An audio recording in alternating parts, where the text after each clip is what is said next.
Good morning, ladies and gentlemen. My name is Christian Garcia. Welcome to the Gold Silver News. Today is October 29th. Well, the big news this weekend was the settlement or agreement that was made between all the EU leaders in the Eurozone to go ahead and help out and rescue Greece. Now, basically, this was what you can call a Bear Stearns moment. What I mean by that is a few years ago, if you remember, when Bear Stearns got bailed out by the government, all the other banks and lenders and institutions and investment bankers knew the direction that the U.S. government was going to take. That set the precedent to go ahead and too big to still go ahead and start the too big to fail. Well, now all these governments are now too big to fail in Europe. So this is the moment. Now investors know what's going on.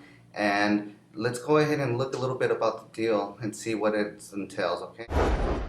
The debt deal basically involved Greek bondholders and banks taking a 50% haircut or write-down, which led to a recapitalization of the European banks by 106 billion euros. And the most telling sign was that they boosted the EFSF rescue fund by $1 trillion. And this just delays the inevitable collapse of the Eurozone. And this caused the euro to go ahead and climb against the US dollar, and gold and silver ended up for the week. Now we know the script. Investors know the script. The EU leaders will cave in and they're going to go ahead and bail out any government that needs money in the EU, starting with Greece. And you could tell that they know that there's going to be more defaults because the fact that they increased the Euro Rescue Fund from 440 billion euros to €1 trillion means that they estimate or are guessing and assuming, which is rightly so, that other countries will go ahead and suffer or are going to need money. And as of Friday, you can see that bond vigilantes started attacking Italian bonds. So it's not going to end. This was a green light for the bond vigilantes to go ahead and start having a field day for the next few months in Europe. They're going to start attacking every country because they know the EU leaders will step in and rescue them.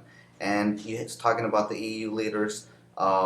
Nobody seems to be asking them or anybody, where's this money going to come from? There's reports that China is going to go and step in and help out with the Euro Fund, which is kind of funny because basically they hold a lot of US dollars or depreciated US dollars. So basically they're going to exchange their depreciated US Treasury bonds for depreciating Euro bonds. It's just a hot potato game of all this bad debt. It's a Ponzi scheme. All this currency or bonds that are being created, it's just depreciating the value of our purchasing power. Whether they call it recapitalization, quantitative easing, those are just fancy words for money printing. And speaking of money printing, let's look what the government has in store to get us used to go ahead and using coins. Now, Washington watchdog, what if we could give you a simple idea to save taxpayer money? Replace the paper dollar bill with a coin. Could reduce the deficit by billions of dollars. So will you sign on, and will your neighbors? Here's ABC's Jonathan Carl.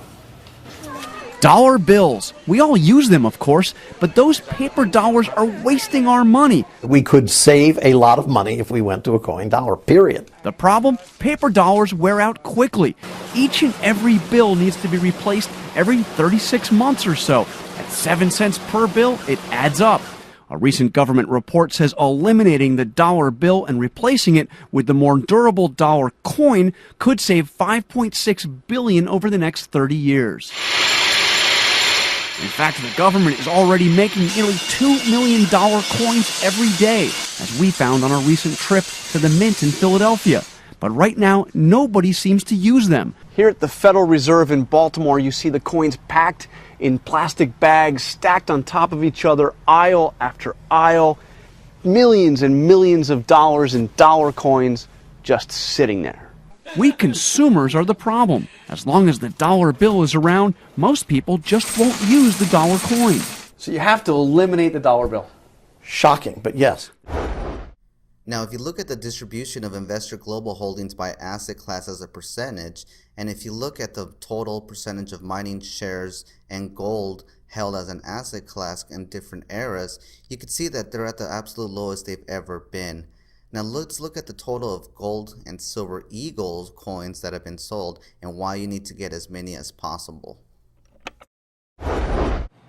As you can see, ladies and gentlemen, by the gold and silver sales by the U.S. Mint compared to the global assets that are being held worldwide, We're not in a bubble, ladies and gentlemen. There's over 150 million working Americans alone, and not even including how many people that exist on the planet, but just 150 million working Americans in the United States, and the U.S. Mint has sold less than 1 million American Gold Eagles.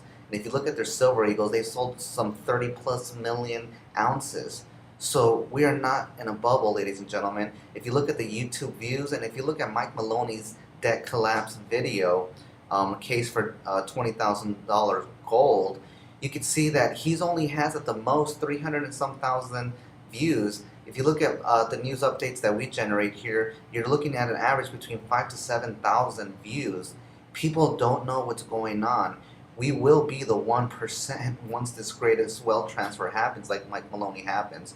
So until Mike says differently, keep the course, stay focused, and keep accumulating. Thank you for watching, and let us know you like this. Thank you.